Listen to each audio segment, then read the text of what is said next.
I'm James N. Green, professor of Brazilian history at Brown University and national co-coordinator of the U.S. Network for Democracy in Brazil. And this is Brazil Unfiltered. Today, I have the pleasure of speaking with Oliver Stuenkel. In the interview, we speak about Brazil's place in the world. Oliver is an associate professor at the School of International Relations at Fundação Getulio Vargas in São Paulo. He is also a non-resident scholar at the Carnegie Endowment for International Peace in Washington, D.C., a non-resident fellow at the Global Public Policy Institute in Berlin, and a columnist for El País and America's Quarterly. His research focuses on the rising powers, global order, and Brazilian foreign policy. He is the author of India-Brazil-South Africa Dialogue Forum, The Rise of Global South, BRICS and the Future of the Global Order, and Post-Western World. He is currently writing a book on the geopolitical consequences of the growing technological competition between the United States and China. Oliver, thanks for joining us today on Brazil Unfiltered. Let's just jump right in. What do you think is the current state of the relations between the United States and Brazil since the election of Biden? Well, thank you for having me. I think the relationship is very ambiguous. It, of course, worsened quite considerably after Trump lost, because Bolsonaro, more than any other president in the world, I'd say, built his entire foreign policy and even domestic persona on the narrative that Trump had built before. And Bolsonaro was one of the last presidents to recognize Biden's victory. He has recently questioned the legitimacy of the U.S. election during the visit of U.S. National Security Advisor Jake Sullivan. So he's clearly, modeled himself to some extent on Trump, and that's, of course, something that limits the quality of the relationship today. He's seen as a persona non grata by, I'd say, a significant part of the Democratic Party. And I think that, good relations between Bolsonaro and Biden would be even a problem to the hardcore Bolsonaristas in Brazil, who consider, Biden to be an illegitimate leader, and Bolsonaro to some extent needs the narrative of the stolen election in the United States to prepare for potentially questioning the result of the 2022 elections in Brazil. Now, having said that, I think that the United States does have some interest in establishing a productive relationship, largely based on two things. And the first is, of course, that Brazil is crucial in the fight against climate change. And Brazil came up during the US presidential election in 2020, which is not something that happens all the time. And Biden, during one of the debates with Trump, spoke about how he'd give a fairly large amount of money to Brazil to help the government protect the Amazon. That led to quite some tension. So it's still not clear to what extent they can work together. But from a U.S. perspective, I think Brazil is just a crucial partner in the fight against climate change. No, that's okay. I'm going to get back to the climate in a minute, but I wanted to ask you a question. Last week, Trump issued a statement stating, and I'll quote, "President Jair Bolsonaro and I have become great friends over the past few years. He fights hard for and loves the people of Brazil, just like I do for the people of the United States." They went on to say Brazil is lucky to have a man such as Jair Bolsonaro working for them. He's a great president and will never let the people of his great country down. So what extent is Trump's interfering in this relationship, this chemistry or lack of chemistry between Biden and Bolsonaro have an effect on this situation?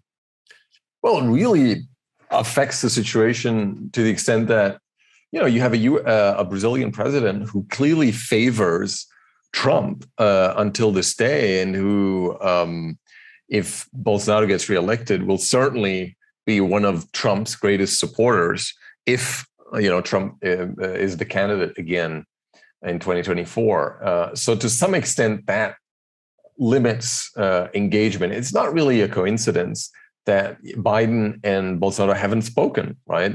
So Biden has spoken to numerous, many heads of state even of smaller countries around the world. He's spoken to the president of Argentina fairly early on, actually. And there doesn't seem to be a plan to deepen ties. The other key issue is China, of course. And that's something that, where there isn't really that much of a difference between Trump and Biden. Both seek to contain China more actively, and that has a big impact on Latin American affairs. And from a Brazilian perspective, I'd say what I felt after Jake Sullivan came was that he was more concerned about making sure Brazil would know about U.S. interest in containing China than, let's say, criticizing democratic backsliding in Brazil.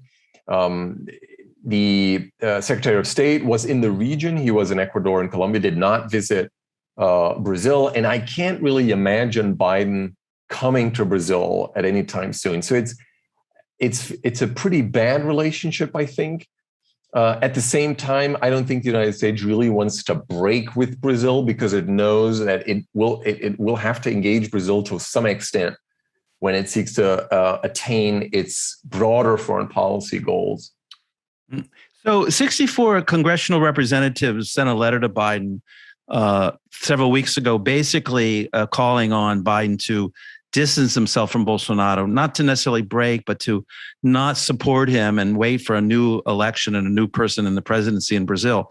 Do you think this could lead to some deepening of a friction between the two countries, or is this just the voice of the progressive wing of the Democratic Party marking its position vis-a-vis an authoritarian government in Brazil?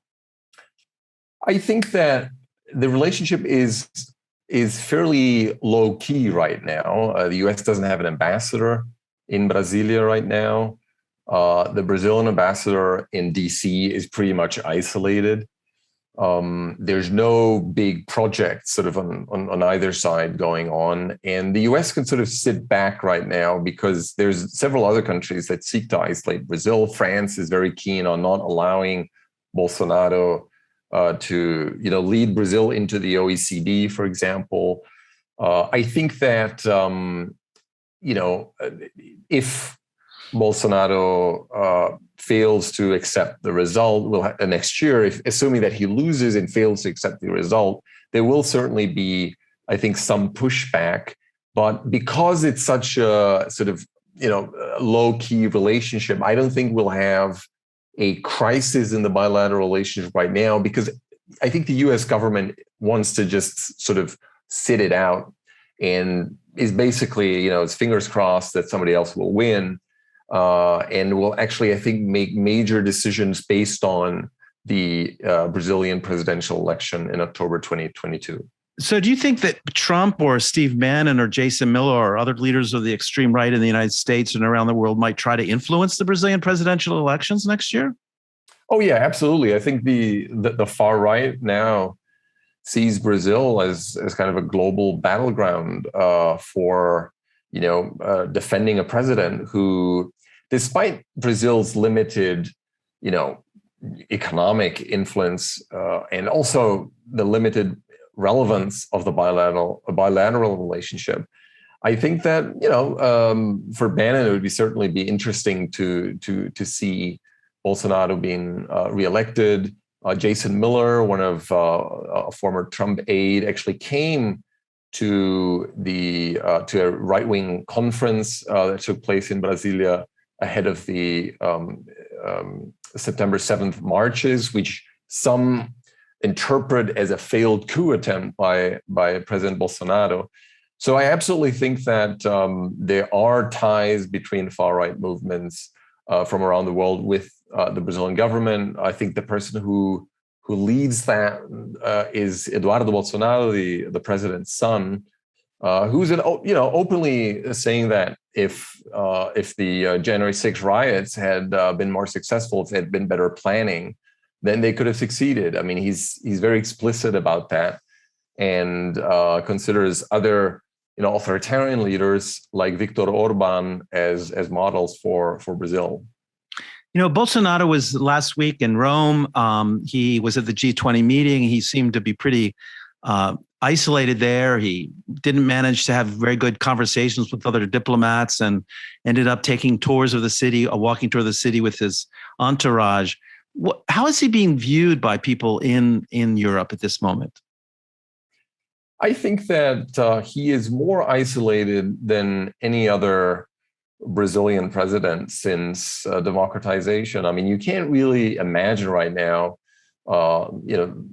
heads of government in France, Spain, Italy, or Germany to have a bilateral visit, a presidential visit by President Bolsonaro, who has, I think, because of his, provocative rhetoric and his style, the fact that he almost relishes, the kind of the villain status, has also, not used the foreign ministry to protect Brazil's reputation. Because, I mean, you remember this, of course, during the military dictatorship, the foreign ministry was really quite good at shielding Brazil, right? In the 90s, you had several, problems, reputational problems, environmental degradation. You had, massacre in a prison riot.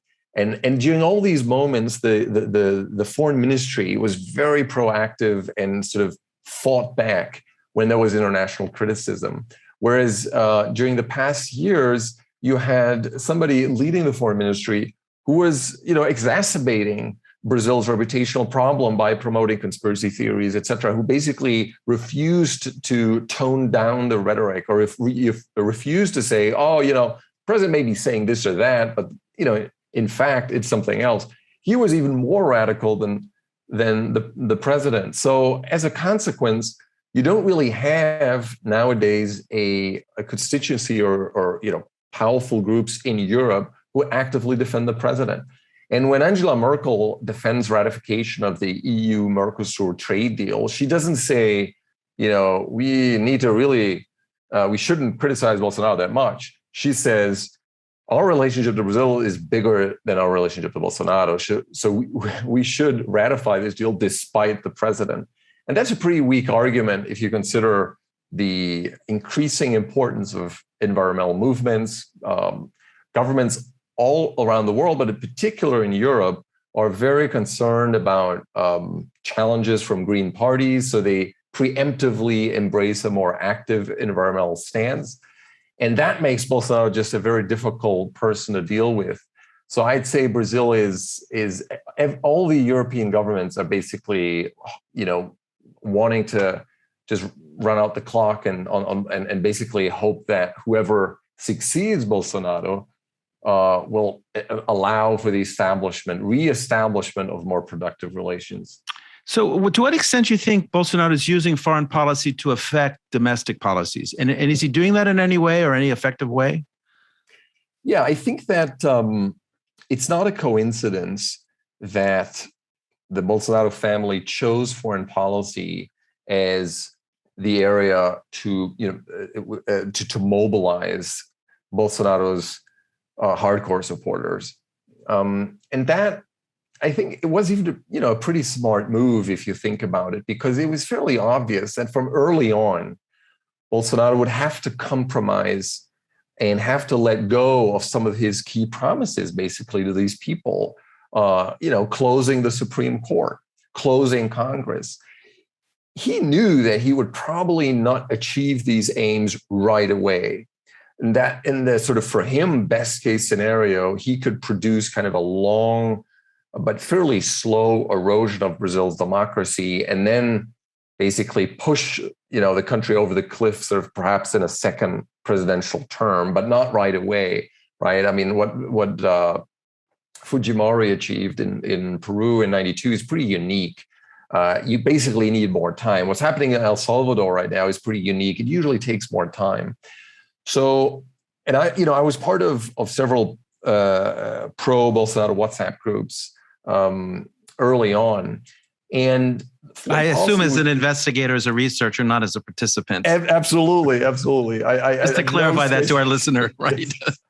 But, what was really interesting to me is that, the foreign minister, Ernesto Araújo, he was really instrumental whenever he criticized China, whenever he criticized, the globalists and the European Union, and then you had the clash with Macron in France, and then Bolsonaro said, Macron's wife is ugly, and really these,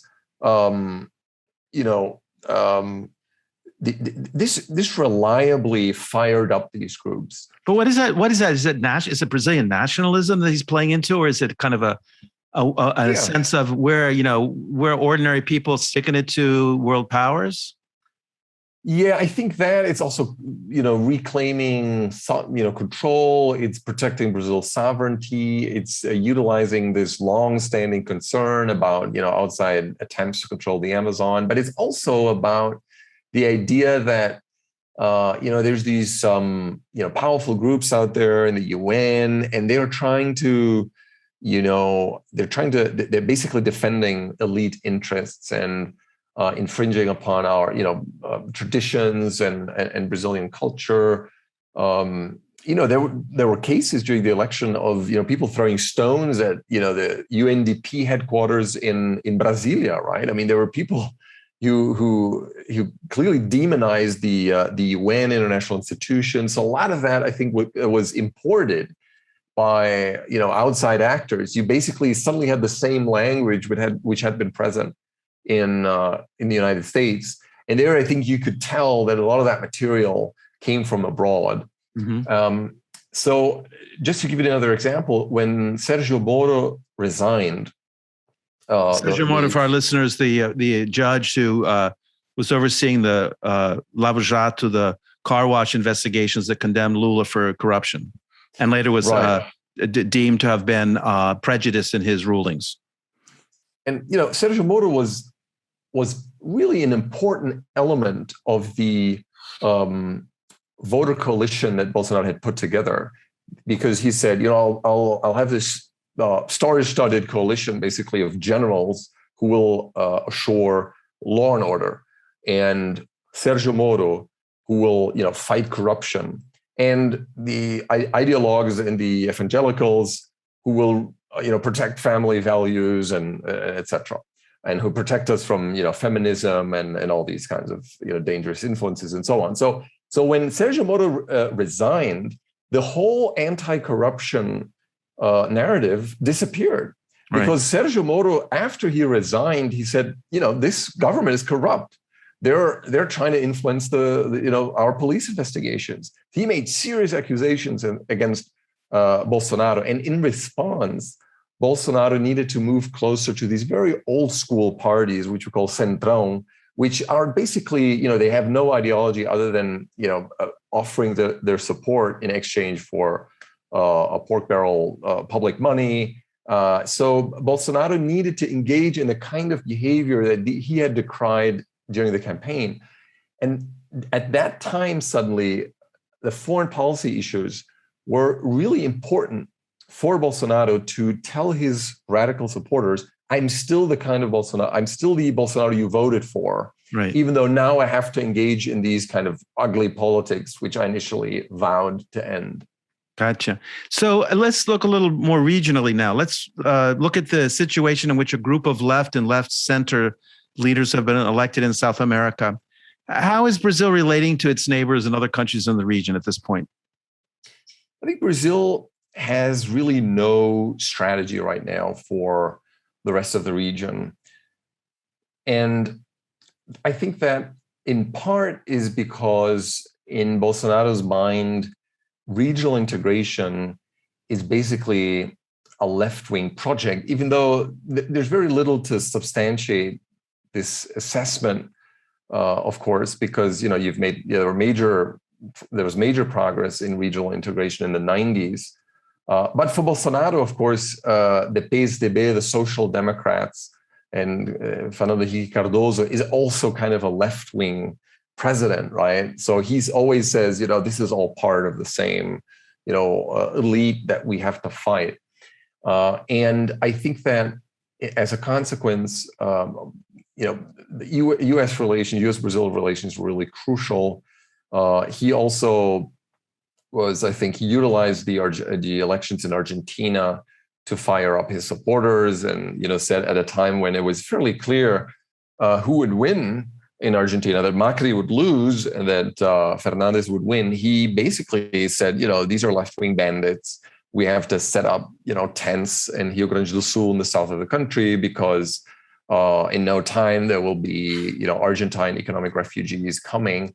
And he has actually only very recently at the G20 in Rome spoken in person for the first time to the president of Argentina, which is really unprecedented since the historic rapprochement, which we as foreign policy scholars really consider to be the major achievement of Brazilian foreign policy over the past decades, to overcome the rivalry with Argentina. All that is now, I think, in doubt because you don't really have a functional dialogue with Argentina. A lot of doubts about, of course, the future of Mercosur now. My sense is that you have sort of a short-term truce because Argentina agreed to lower the common tariff by 10%. But I think, this government in particular still wants to open up more and may end up signing bilateral trade agreements, which would mean the end of Mercosur as we know it today. And, towards the other countries in the region, I think it's very low level. It's the presidents who meet Bolsonaro in part meet him because they have to. Paraguay has no other choice.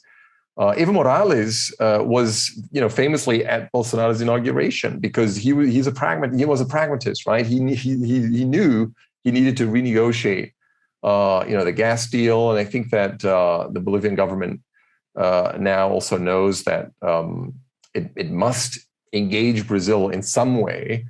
The same is true for Duque from Colombia, who was recently in Brasilia. But I think there's also a sense that the country, Brazil right now, is just too, Brazil's foreign policy strategy is just too erratic in order to really establish a functional dialogue about what the future of the region should be. And as a consequence, unfortunately, there's very little going on when it comes to cooperating in border security, fighting transnational crime, fighting the pandemic together. The region could have asked for vaccines together as a group of countries representing 500 million people. None of that happened, and I think as long as Bolsonaro is in power, that's very unlikely to happen. Right. So earlier you had emphasized how Bolsonaro really has a very bad image abroad, especially in the United States and in Europe. And in contrast, Lula is remembered abroad for his presence as an emerging world leader. So what is your reading of the image of these two political figures on the world stage? Or maybe just how do you see Lula as becoming the foil, the counterpoint to Bolsonaro? Or is that happening? Yeah, I think Lula is, in fact, utilizing also international opinion to show in Brazil right now, look, I'm very different. And he's able to, get one-pager interviews with major international newspapers, and is using that in part to project himself as, a statesman, somebody who would bring back stability. He's very experienced, who is much more connected internationally than Bolsonaro. So, the Workers' Party also is a party which had international ties long before Lula reached the presidency. Very different from Bolsonaro, who's, a local politician. He thinks very much even sort of as a municipal politician who, even though he was a federal lawmaker for many years, is thinking very strategically about local issues, about the groups he represents, retired policemen, etc. So he has also much more difficulties in establishing international ties and working on his reputation because of his radical rhetoric.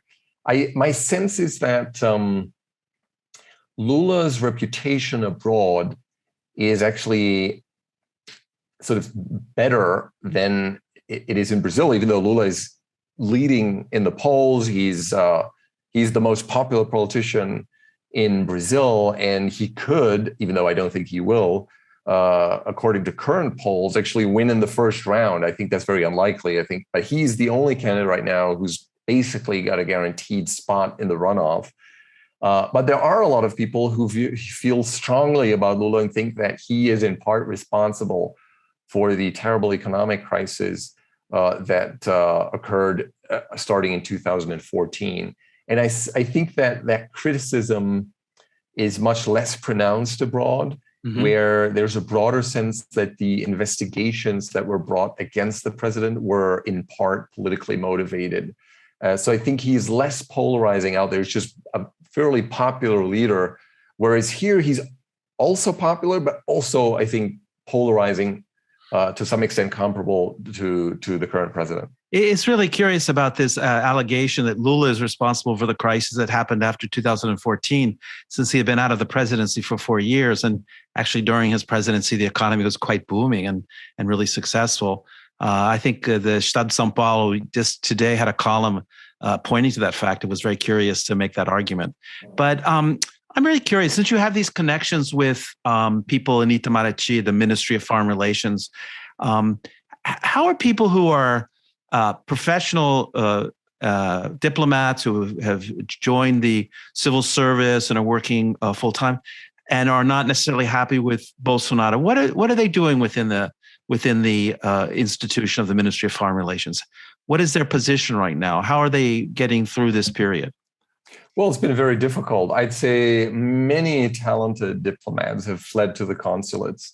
For those of you who don't work in diplomacy, there's a big difference between whether you work at an embassy where you have to do political work and a consulate where you basically have to do administrative work. The major task of the consulate is to help the citizens, the Brazilian citizens abroad, and helping foreigners basically preparing their trip to Brazil. So if you're a consulate, you may be in charge of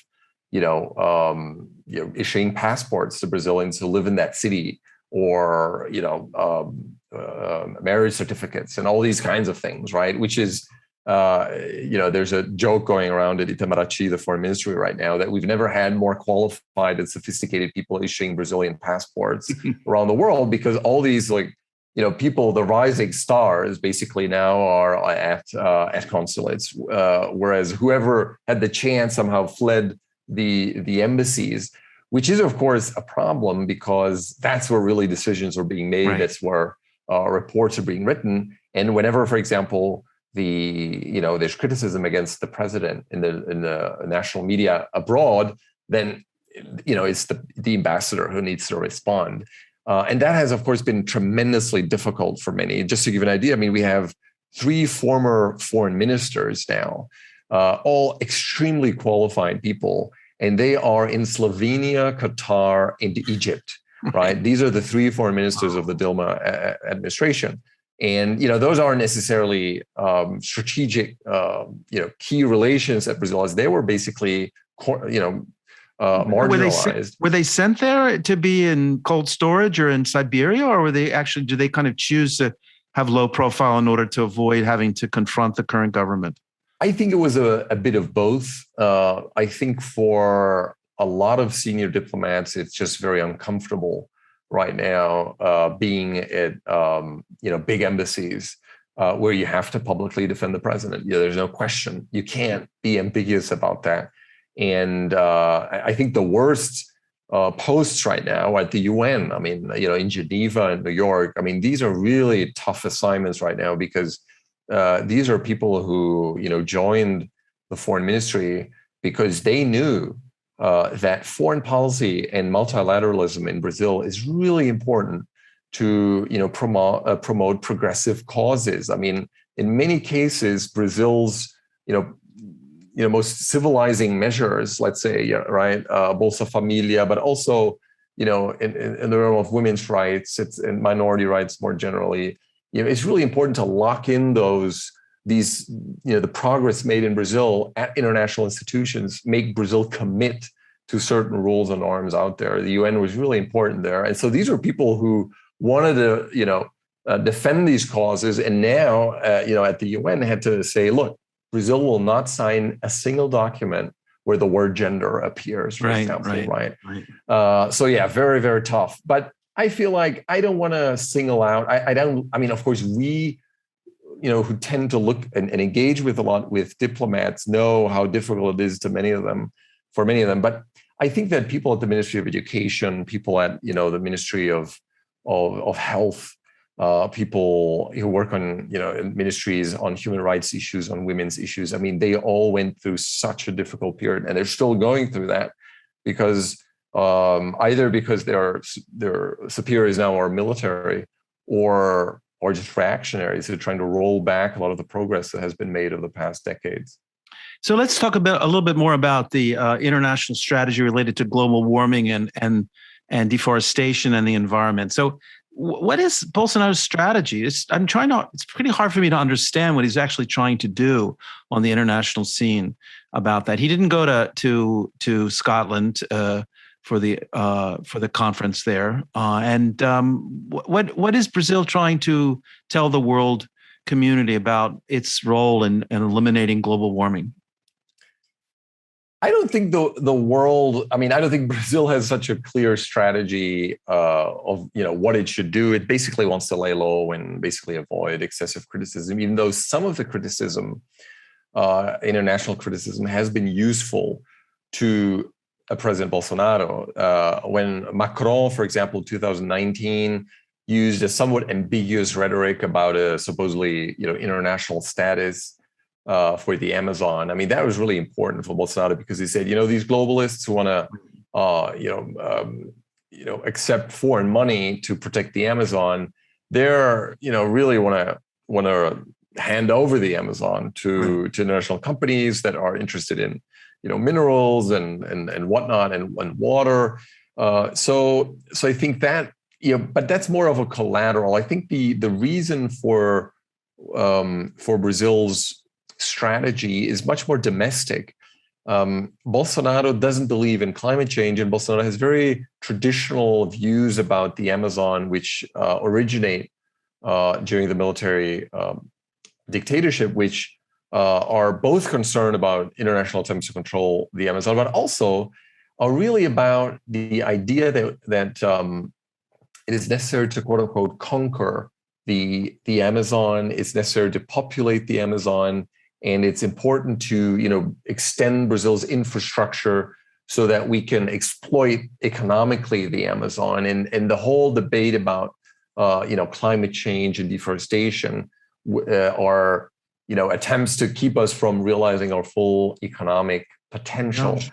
And I think that that he identified a pretty important part of the population who to some extent agrees with that, but also I think he clearly has the very strong support from small-scale farming, from groups that have these sort of low productivity farming that needs to occupy new lands, then basically spends plants or uses that land for a couple of years, then moves on. Very different from the large scale agriculture, which now is very sophisticated and knows that at some stage there will be, product boycotts, consumer boycotts against Brazilian products, that Brazil's reputation is in tatters. But those aren't really the most explicit Bolsonaro supporters.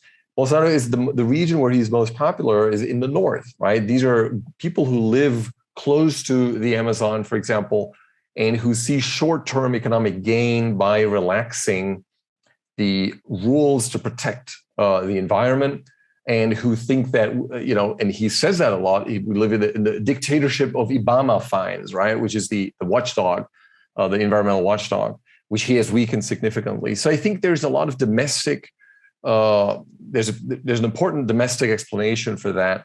And I think Bolsonaro just cannot afford to disappoint this group, which is, I think, crucial to explain why, despite a collapsing economy, a catastrophic handling of the pandemic, he could still very much win next year's election. He's still the second most popular politician in the country, and these are people who are most loyal to him, basically. That analysis has helped me understand something I didn't fully understand. I would wonder if you could. I think you could still argue that the agribusiness and the people involved in clearing the land for cattle and soy and other production are still seem to be fairly supportive of Bolsonaro still, although that could change at some point in time. But I think that your point about the North is a very interesting one. I want to thank you for giving me that information. It was really helpful for me to understand that political base of support. Let's turn our attention to economic and geopolitical issues. Let's start with the BRICS nations, the Brazil, Russia, India, China, and South Africa. Where are the BRICS as a bloc at this moment? I think the grouping has adopted a somewhat defensive posture, kind of a life insurance for diplomatic life insurance, in a way that really worked out paradoxically for Bolsonaro, who came to power, adopting this anti-China rhetoric. He visited Taiwan during the campaign. It was really important for him to keep sort of provoking China, which is now causing quite some difficulties. But now, if you think about it, excuse me, to explain to our listeners who might not be familiar, Brazil's largest exports are to China, and so that is very significant when the president is antagonizing the country that's receiving the largest number of exports in the country, right? Exactly, and so a lot of people expected Brazil to move closer to the United States. His first foreign minister, who's somewhat of a conspiracy theorist and sort of an alt-right person, also wrote about, very nostalgically about sort of a pre-French Revolution West, where the true West, almost a bit like Putin, sort of saying, we're sort of while the Europe is being eroded by all these new trends, like feminism and excessive minority rights, quote unquote, right? That we are sort of the traditional West, and so a lot of people said that this would somehow move Brazil closer to the North Atlantic.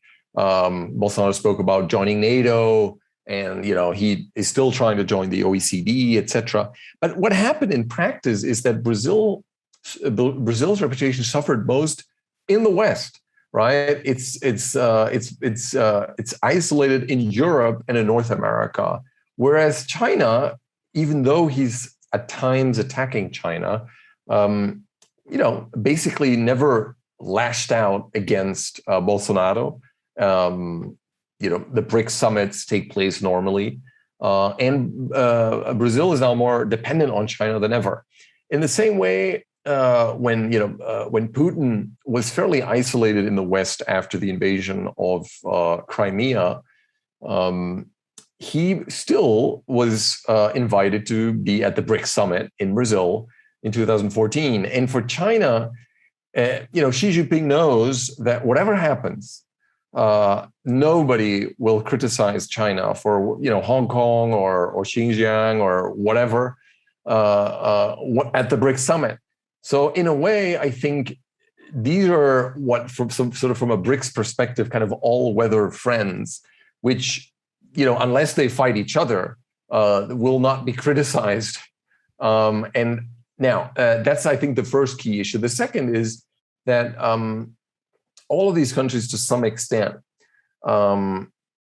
had criticisms or concerns about the possibly negative effects of unipolarity, and sought to establish a dialogue that, to achieve ways to adapt the international system to a more multipolar world, which from a Brazilian perspective is really quite interesting, because it's a world that's, more challenging to handle. From an IR perspective, more great powers also mean potentially more instability, but it's something that has been fairly broadly accepted, I'd say, across the ideological divides in Brazil, that the BRICS grouping is a useful enterprise. It's something that helps Brazil adapt to a multipolar world.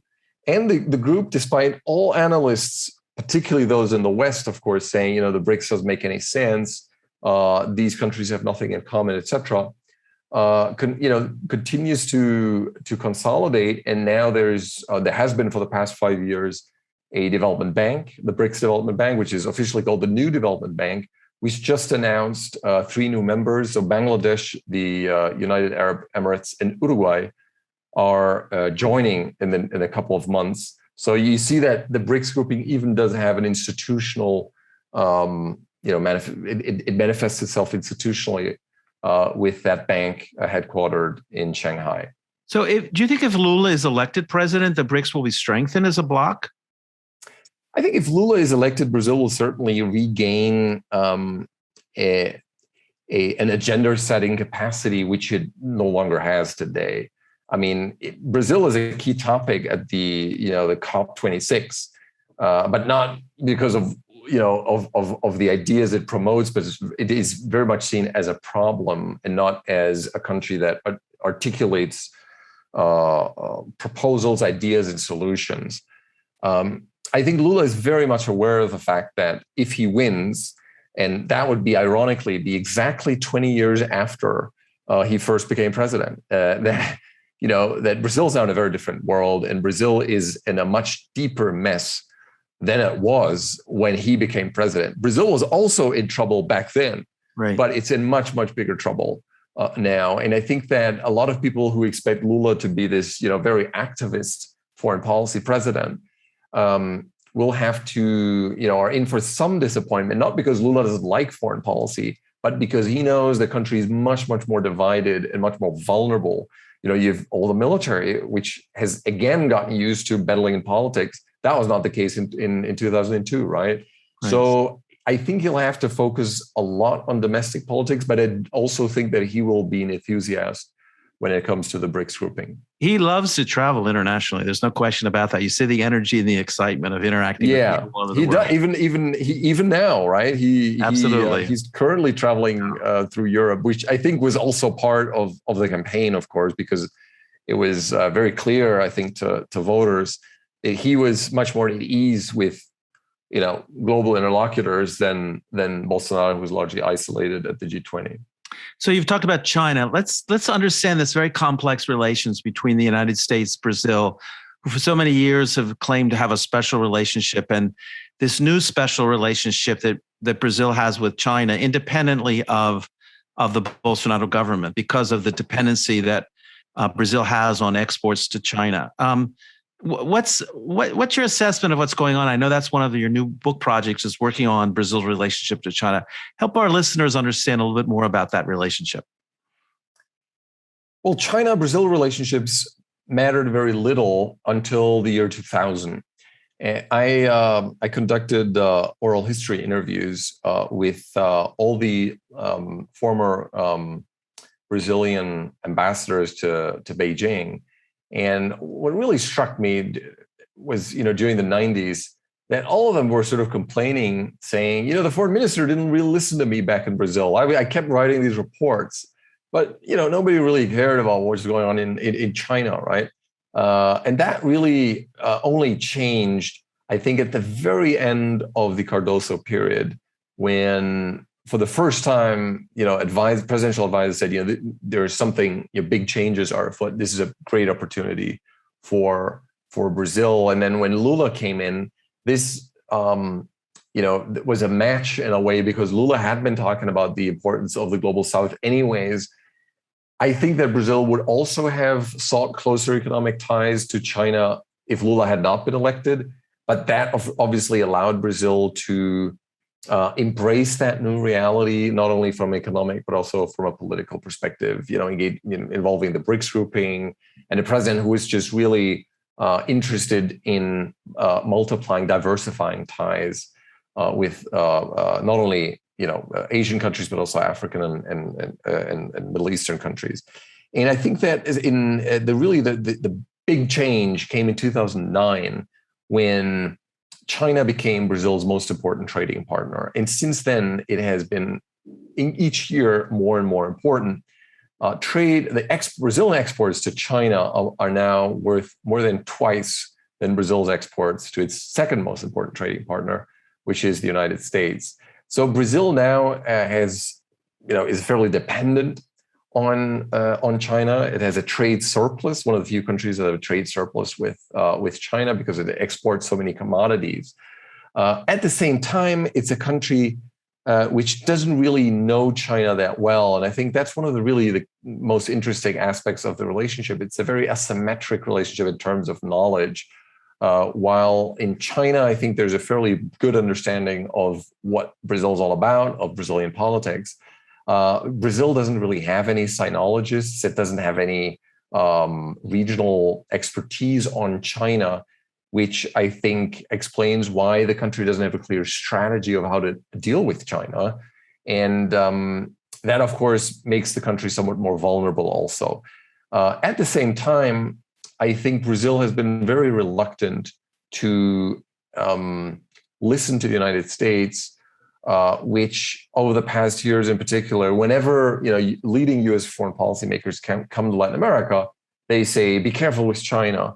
And I think from a Brazilian perspective, China is so far away that it's really not clear whether China can actually be a threat, because it's very far away. And in a way, I think a lot of Brazilians and Brazilian strategists think that the rise of China in Latin America is actually good, because it helps Brazil kind of protect itself from the historically overbearing and very influential US government in Latin America. But Brazil at some stage will have to make some difficult decisions, because particularly now with the rise of 5G, with the emergence of what some call a technological iron curtain, you already see two economies, the United States and China, fairly disconnected in the tech area, and that may extend soon to banking, to other areas. And then Brazil will at some stage have to find ways to maintain possibly good ties to both sides, even if those two superpowers end up in some kind of Cold War type situation or technological competition. And I think we don't really have yet a public debate about how to address these growing tensions between Washington and China, and how to avoid that we import that into Brazilian politics. And that's, I think, very dangerous, because if you say, we need to strengthen ties to China, immediately people say, oh, you must be a communist agent. And if you say, well, we must also protect our ties to the United States, you're immediately like a CIA-sponsored analyst.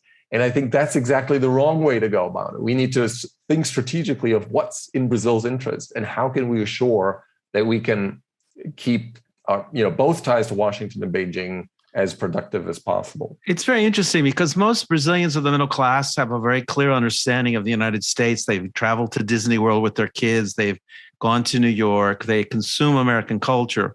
So they have a very deep love-hate relationship with the United States. And I find in talking to people, they have a very unsophisticated and pretty superficial understanding of China and what's going on there. Absolutely. So I think you're right in that regard. I want to jump in.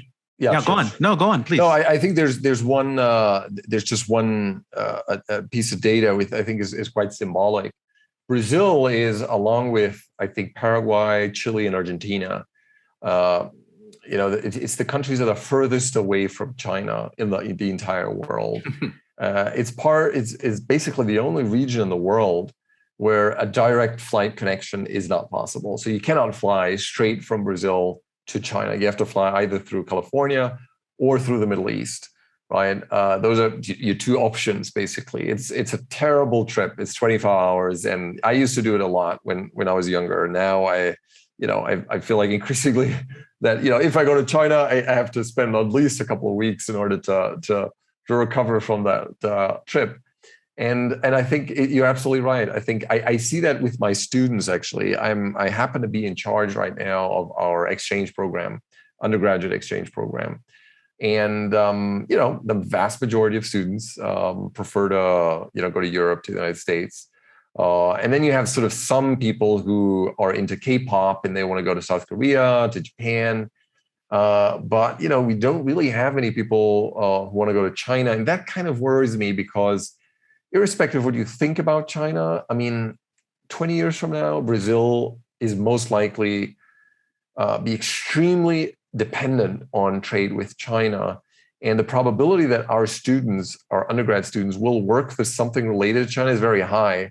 And yet even they tend to be quite reluctant when it comes to learning Chinese or spending time in China. Yeah, that's interesting. I wanted to, in our last few minutes of our conversation today, to talk a little bit more about the future and politics. And I realize that the so-called the third way, or the center-right candidate who might compete in the 2022 elections against both Lula and Bolsonaro, it's still an abstract proposal. Is there perhaps 12 candidates at this point that I count competing for the position? But what might be the foreign policy of a third-way candidate? That's kind of an unfair question, because how can you talk about 12 different people and their candidate? But just in general terms, is there going to be a significant difference between a Bolsonaro, a Lula, or a third-way candidate vis-a-vis foreign policy? Well, I think that a Lula presidency would, provide Brazil with an initial advantage, because you'd have a globally recognized leader who, even though he, has left the presidency more than 10 years ago, continues to be fairly well connected, and I think would allow Brazil to reestablish, rebuild some of its, some of the reputation, some of the diplomatic acumen it had accumulated before Bolsonaro. I think both Lula and a third-party candidate would probably embrace a fairly pragmatic strategy, and I think both know that that mobilizing your core supporters by attacking other countries may work at the very short term, but it really produces unmeasurable long-term cost. So I think that after such a period, Biden in a way faced that same problem. How do you re-engage the world after Trump? The problem is, while the whole world needs the United States, it's not that everybody says, "Oh, thank God, now Brazil is back on stage again, so we definitely need to engage with Brazil." It's it really needs to fight much harder to gain a seat at the table. So I think it may take much longer for Brazil to re-engage than it took Biden to sort of meet leaders from around the world. Also, because both Lula and the third-party candidate would have to contend, perhaps, with a part of the population which believes that the real winner of that election is Bolsonaro, and that Lula or Doria or whoever could be a third, party candidate, are illegitimate presidents, somewhat similar to what we're seeing in the United States. When it comes to Bolsonaro, I think that Brazil's relation to the world, I think, will deteriorate further, because history teaches us that leaders with explicit authoritarian ambitions tend to really crack down once they're reelected, right? I mean, when you look at Erdogan in Turkey, at Orban in Hungary, I mean, the real danger zone usually starts after reelection. And I think it would be, very foolish to believe that Brazil's institutions are able to maintain their extraordinary resilience once Bolsonaro is able to appoint 2 more Supreme Court judges. I just can't imagine that. I think we'd be in very, very difficult territory. And as a consequence, I think Bolsonaro would have very, very little room for maneuver on the foreign policy front, and probably experience even deeper isolation than today. Oh, so finally, on a more personal note, I'm very curious to know why you got interested in foreign relations and how you ended up choosing this area of study for your professional career. Tell us that story. Well, I was always amazed of how, particularly in Brazil, foreign policy matters so little when we're discussing domestic politics. And one of the key examples of that is how a changing global environment, changing economic global environment, and massive demand for Chinese demand for Brazilian commodities had a big impact on Brazilian politics. Allowed Brazil to play a very different role, much more confident role, not only on the global stage, but also allow the president internally to engage in a transformation of the country that just, would not have been possible without a more benign global environment. And I think that when we still in Brazil tend to separate domestic politics from foreign policy in a way, like there's this joke in Brazil that whoever studies diplomacy or Brazilian foreign policy does so because he or she just grew tired of Brazilian politics, right? Because it's somewhat separate. But I think these two are very much connected.